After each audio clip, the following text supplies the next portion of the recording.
Ben has unlocked the secrets of understanding how our minds control our business and daily lives.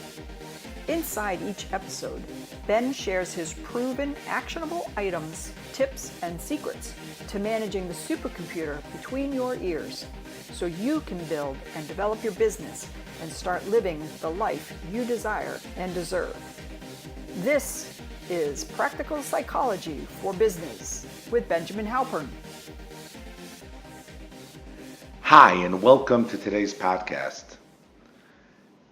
My message today is to remind you and to impress upon you to be yourself. It is so easy to get caught up in what social media gurus sometimes try to tell you as to what the current trend is and how you should behave and how you should act and what people are interested in now and who people are following. So try to fit into that box because that's quote unquote what's desirable.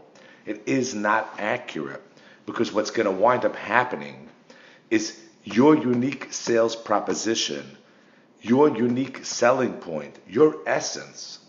The reason why people want to do business with you will get covered up and hidden, and you'll lose the type of people who you want to bring into your life financially, emotionally, spiritually. Let me give you an example and a commitment that I made for myself today.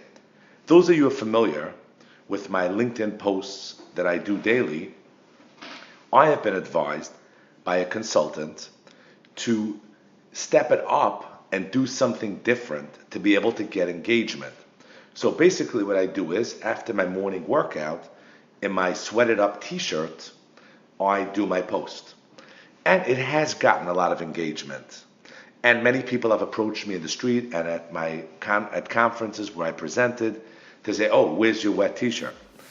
And despite the fact that it had a lot of engagement, I wind up realizing that I'm presenting myself in a way that I've been told to present myself. You see, if you got to see me during the day, I do not wear a t-shirt.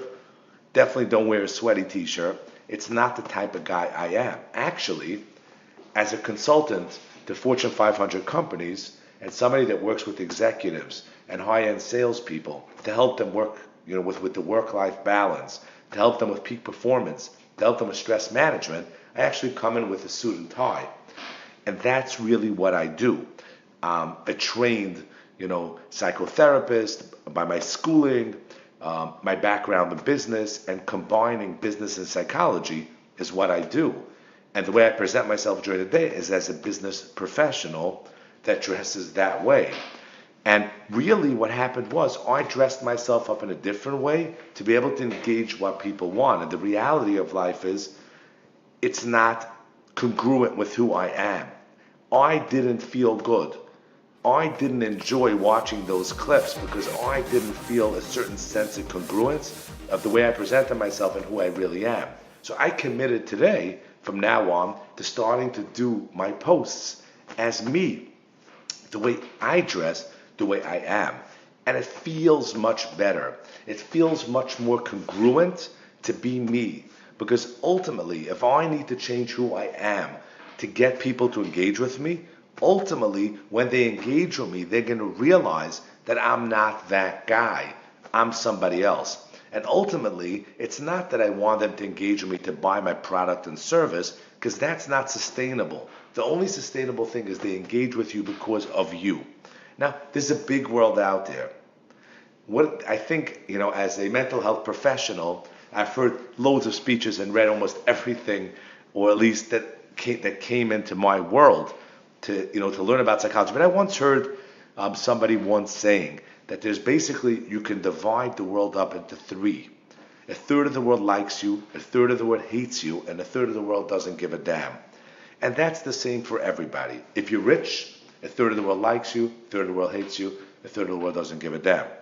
If you're poor, a third of the world likes you because you don't intimidate them, a third of the world hates you, and a third of the world doesn't give a damn.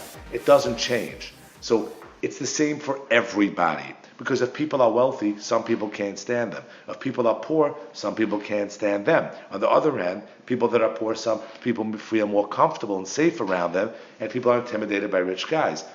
It works The bottom line is that it doesn't make sense to change who you are, because nevertheless, there'll still be a third of the world that you're not going to buy. And there's still going to be a third of the world that won't give a damn. And that third of the world that likes you will want to do business with you either way. So you may as well be yourself, feel good about yourself, and feel congruent. You don't need to bend into a pretzel to get people to like you, because if you bend into a pretzel and a third of the world likes you, you now lost a third of the world anyways who don't like people that bend into pretzels. So just stick to who you are, because when you're congruent and you're balanced, you move quickest and you forge ahead in the best way towards the life that you desire and deserve. So the more congruent, the more peaceful, the more natural you are, the longer you can be in that role, the more that role is sustainable. And if you sustain and consistently and persistently continue with anything, you will get results. And continuing to do that is your best bet and quickest way to get the results that you want, to live the life that you desire and we both know you truly deserve. For more skills to be able to integrate this and make yourself the best that you could be today, check out my website, www.benjaminhalpern.com.